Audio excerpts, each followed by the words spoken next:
সোনাইয়ে কংগ্রেসের দুর্গে আঘাত কৌশিক রায়ের।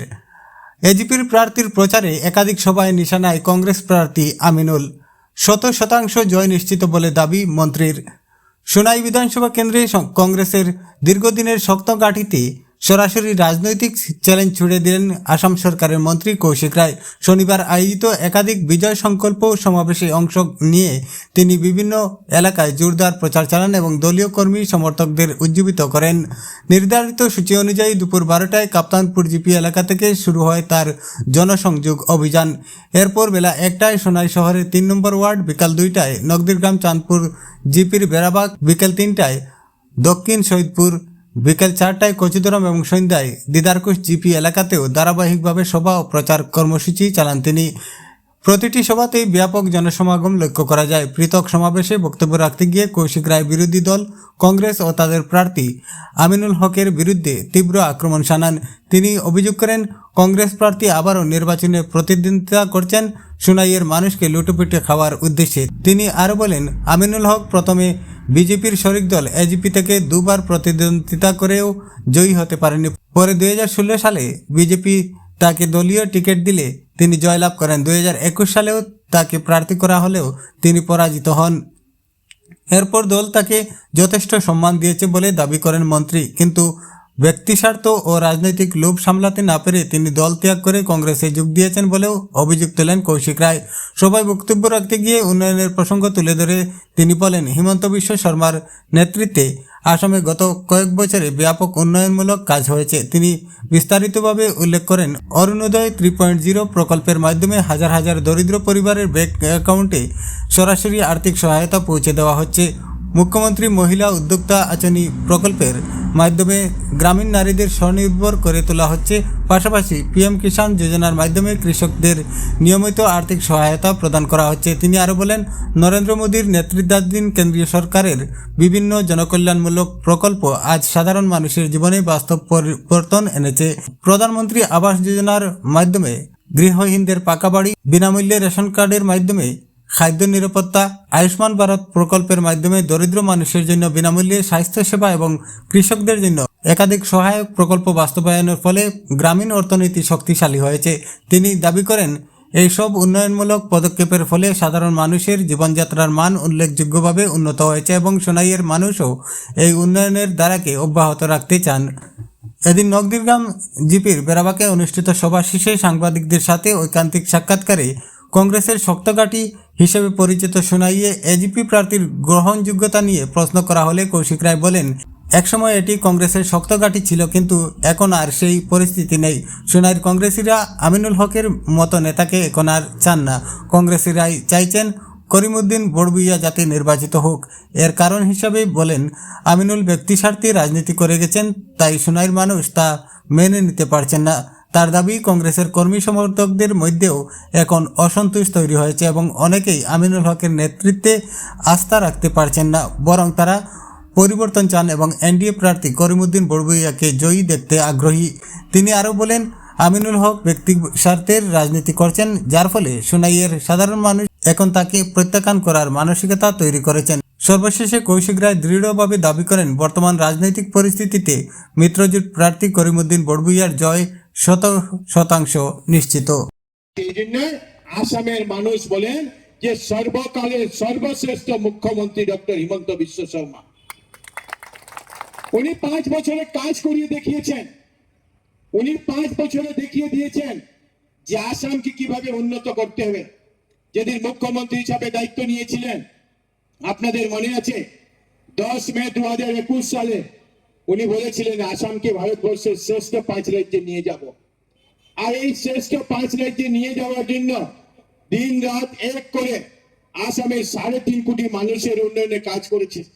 আসামকে শ্রেষ্ঠ 5 রাজ্যে নিয়ে যাওয়ার জন্য কোনো কার্পণ্য করেননি।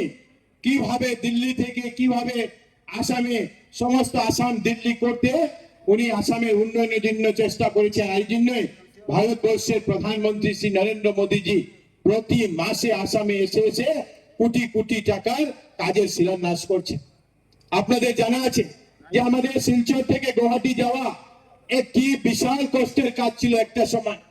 কংগ্রেসের সরকার, আপনাদের মনে আছে, 2011 সালে এখান থেকে যখন কংগ্রেসের প্রার্থী ছিলেন, আপনাদের সেই সময়কার আসামের মুখ্যমন্ত্রী তরুণ গগৈ মহাশয় সুনাইতে এসেছিলেন। আর সুনাইতে এসে বলেছিলেন যে আসামে যদি বরাক উপত্যকায় যদি কংগ্রেস ভালো ফলাফল করতে পারে, আমরা বরাক উপত্যকার জন্য 1,000 কোটি টাকার প্যাকেজ দেব। আমরা দেখেছি বরাকের মানুষ প্রয়াত তরুণ গগৈর কথায় বিশ্বাস করে, কংগ্রেস নেতৃত্বের কথায় বিশ্বাস করে একটা দুটা সিট নয়, 15 মধ্যে 13টি সিট কংগ্রেসকে দিয়েছিল 2011-তে। সুনাই সমষ্টির যিনি কংগ্রেসের প্রার্থী ছিলেন, 1-2 ভোটে নয়, 40,000 ভোটে কংগ্রেসের প্রার্থীকে এখান থেকে মানুষ নির্বাচিত করেছিলেন। 1,000 তো দূরের কথা, 5 বছরে 350 কোটি টাকার কাজ শুরু হয়েছিল, কিন্তু শেষ আর হয়নি। 350 কোটি টাকার কাজ শুরু হয়েছিল, কিন্তু কাজ শেষ করতে পারেননি। 5 বছরে তরুণ গগৈ সরকারের বিদায় হয়েছে, কংগ্রেসের বিদায় হয়েছে। ভারতীয় জনতা পার্টি 2016-তে সরকার হয়, আর আপনারা দেখেছেন দ্বিতীয় সরকার 2021-এ হয়েছে। আমরা কাজের শিলান্যাসও করি, কাজের উদ্বোধনও করি। প্রতিশ্রুতি, নির্বাচনী প্রতিশ্রুতি ভারতীয় জনতা পার্টি দেয় না, নির্বাচনে প্রত্যেকটা প্রতিশ্রুতি যাতে পূর্ণ করতে পারে সেই কাজ অবিরত ভারতীয় জনতা পার্টি করে গেছে। 2016 সালে আপনারা এখান থেকে ভারতীয় জনতা পার্টি প্রার্থীকে নির্বাচিত করেছে। মানুষ ভারতীয় জনতা পার্টির প্রতি আস্থা ছিল, সুনাই মানুষের ভারতীয় জনতা পার্টির প্রতি আস্থা ছিল। সুনাই হিন্দু বলুন মুসলিম বলুন সবাই মিলে যে কংগ্রেসকে পতন ঘটাতে হবে, বিজেপিকে আনতে হবে, সেই লক্ষ্যে আমিনুল হক লস্করকে ভারতীয় জনতা পার্টির প্রার্থী হিসাবে নির্বাচিত করেছিল। ভারতীয় জনতা পার্টি এক সংখ্যালঘু সম্প্রদায়ের ব্যক্তিকে এখান থেকে বিধায়ক নির্বাচিত করতে পেরেছে। সেই ব্যক্তিকে যে সম্মান দেওয়ার প্রত্যেকটা সম্মান ভারতীয় জনতা পার্টি দিয়েছে। আমরা বিধানসভার উপাধ্যক্ষ পদে, গুরুত্বপূর্ণ পদে ওনাকে সম্মানিত করেছি। 2021 সালে আবার ওনাকে আমরা টিকিট দিয়েছি। ভারতীয় জনতা পার্টির প্রত্যেক কার্যকর্তা ওনার হয়ে কাজ করেছে। কিন্তু 2021 আর 2026 আমরা ভাবি যে এলাকার পরিবর্তন হয়, এলাকার পরিবর্তন হয়। 2021-এ আমিও লক্ষ্মীপুরের বিধায়ক, 2021-এ লক্ষ্মীপুর যেটা ছিল 2026-এ সেই লক্ষ্মীপুরকে পরিবর্তন করেছি। লক্ষ্মীপুরকে 5 বছরের উন্নয়নের জায়গায় নিয়ে গেছি। আর আপনাদের এখানে যিনি 21-এ প্রার্থী ছিলেন, উনি এখান থেকে আবার জিততে হবে, বিধায়ক হতে হবে, টাকা রোজগার করতে হবে, টাকা আত্মসাৎ করতে হবে, সেই লক্ষ্যে দল পরিবর্তন করে যে ভ্রষ্টাচার কংগ্রেস, যে কংগ্রেসকে মানুষ বিসর্জন দিয়েছে, সেই কংগ্রেসে আজকে যুক্ত হয়েছে আর বিজেপিকে বিরুদ্ধে গালমন্দ করছে। আমিনুল হক লস্করের রাজনৈতিক জীবন আজকে শুরু হয়নি। আমিনুল হক লস্করের রাজনৈতিক জীবন 2001 সালে নির্বাচনে প্রতিদ্বন্দ্বিতা করেছেন বিজেপি এজিপি হয়ে। 2006 সালে আপনাদের মনে আছে ইউডিএফ এজিপির অ্যালায়েন্স প্রার্থী হয়ে নির্বাচনে প্রতিদ্বন্দ্বিতা করেছেন, নির্বাচনে হেরেছেন। তৃতীয় নির্বাচনে বিজেপি প্রার্থী হিসাবে নির্বাচিত হয়েছেন। আর 2016 সালে বিজেপি প্রার্থী হিসাবে নির্বাচিত হয়েছেন। মানুষ আমিনুল হককে পরিচয় পেয়েছে বিজেপি বিধায়ক হিসাবে। মানুষ বিজেপি সম্মান দিয়েছে, বিজেপি নাম দিয়েছে, বিজেপি মর্যাদা দিয়েছে, কিন্তু বিধায়ক হওয়ার জন্য, বিধায়ক হওয়ার স্বপ্ন নিয়ে আজকের দিনে কংগ্রেসে যোগ দিয়ে যে পার্টি ওনাকে দায়িত্ব দিয়েছিল, যে পার্টি ওনাকে পরিচয় দিয়েছিল, সেই পার্টিকে আজকে গালমন্দ করেছে। এই রকম বিশ্বাসঘাতককে ভারতীয় জনতা পার্টি এজিপি সুনাই মানুষ সবাই মিলে ওনাকে সুনাই নদীতে এবার বিসর্জন দিতে হবে, সেই সংকল্প নেওয়ার জন্য আমরা এখানে এসেছি। সেই বিজয় সংকল্পে আমরা সংকল্প নীতি আমরা এখানে এসেছি। আমরা গত 2021 সালের নির্বাচনে আমরা করিমউদ্দিন বড়ভূঁইয়ার বিরুদ্ধে আমরা ছিলাম, কারণ আমরা ভারতীয় জনতা পার্টি, উনি ইউডিএফ দলের প্রার্থী ছিলেন, আমরা ইউডিএফ কংগ্রেসের অ্যালায়েন্স ছিল।